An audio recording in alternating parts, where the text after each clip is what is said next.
page 94. Let's do a little exercise. So, given that radio waves travel at the speed of light, 3.0 times 10 to the 8th meters per second, and WBLM FM broadcasts with a carrier wave of 102.9 megahertz. Let's determine the wavelength of WBLM's carrier signal. So, back to our basic formula. Wavelength equals velocity over frequency. Our velocity is 3.0 times 10 to the 8th meters per second over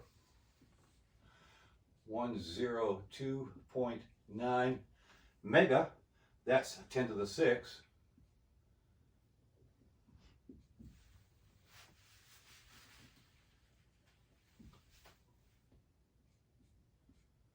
To the 6 megahertz, and we'll convert that. We'll make that 3.0 times 10 to the 8th over 1.029 times 10 to the 8th, and the 10 to the 8ths cancel out. 3.0 divided by 1.029 equals 2.915 meters. Now, interestingly, FM radio antennas, like you'd see on a portable radio, generally are 1/4 the length of the wavelength that they are to receive. And so if we divide 2.915 divided by 4 to get a quarter length of that wave, we wind up with 0.729 meters, or 72.9 centimeters. And if we pull out 72.9 right there, okay, that's 72.9 centimeters, and yeah, that's about the length of the antenna on a boombox. So yeah, interesting. Now let's try another example here. Example number 2.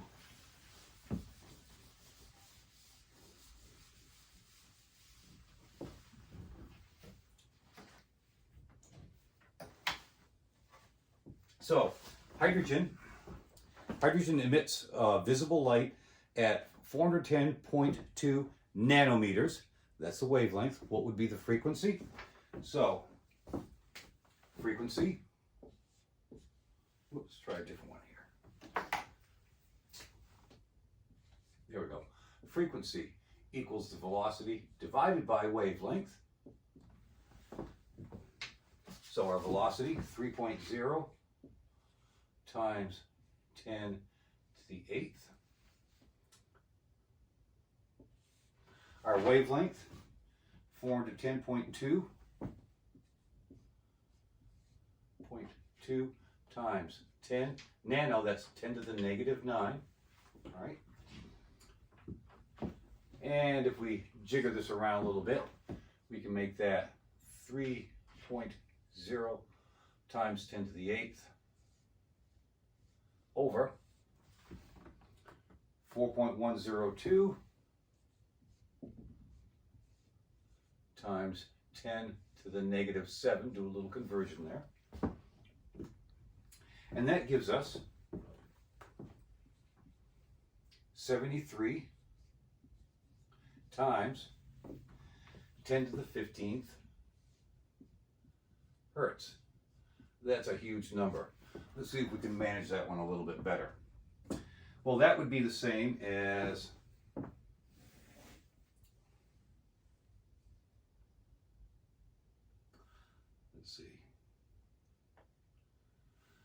that comes out to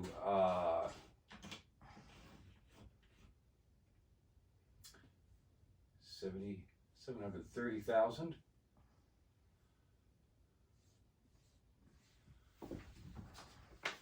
Let's try this. I don't want to jump ahead, so I'm gonna slow this down a little bit. I'm going to make this 73 times 10 to the 6th times 10 to the 9th hertz. Yeah. And so that would be 73 million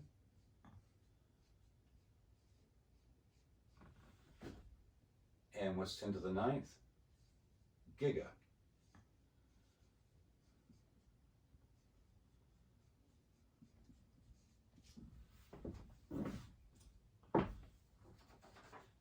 All right. Pretty straightforward stuff. All right. Now let's talk about the Doppler effect.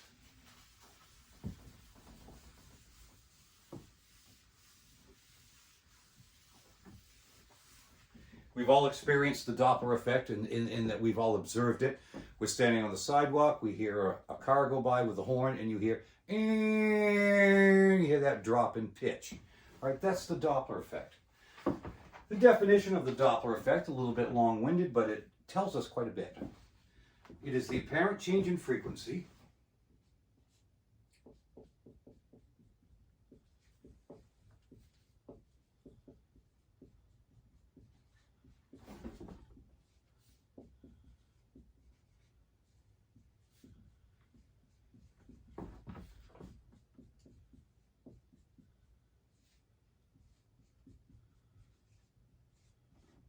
or wavelength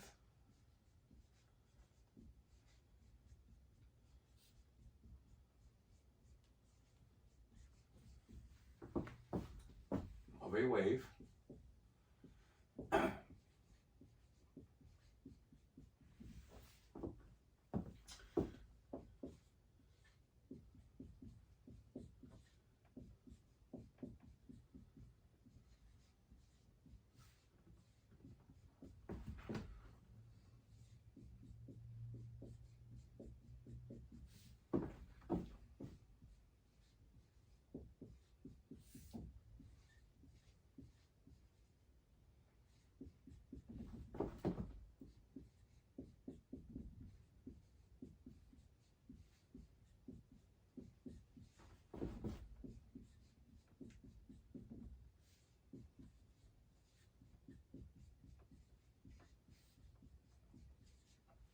Okay, the apparent change in frequency and wavelength of a wave due to the motion of the wave source relative to the observer.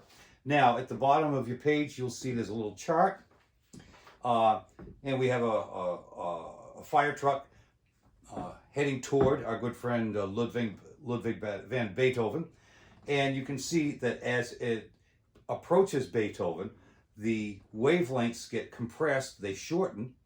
All right, and then as it moves away from dear Beethoven, relative to Beethoven, those wavelengths expand. Now, I want you to make a little note to yourself down here.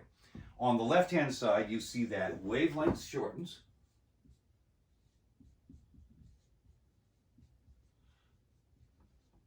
And remember, wavelength and frequency are inversely proportional.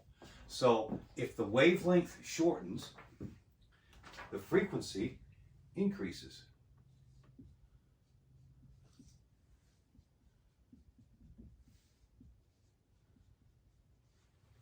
Now on the right-hand side of your page, we see that wavelength lengthens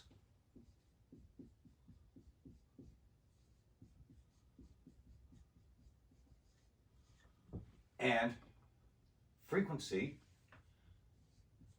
decreases.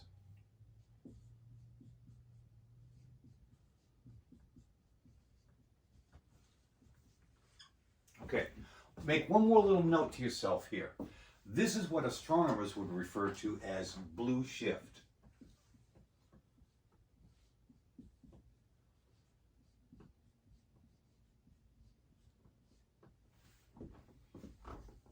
And this, where the wavelength lengthens and frequency decreases, this is what astronomers refer to as red shift.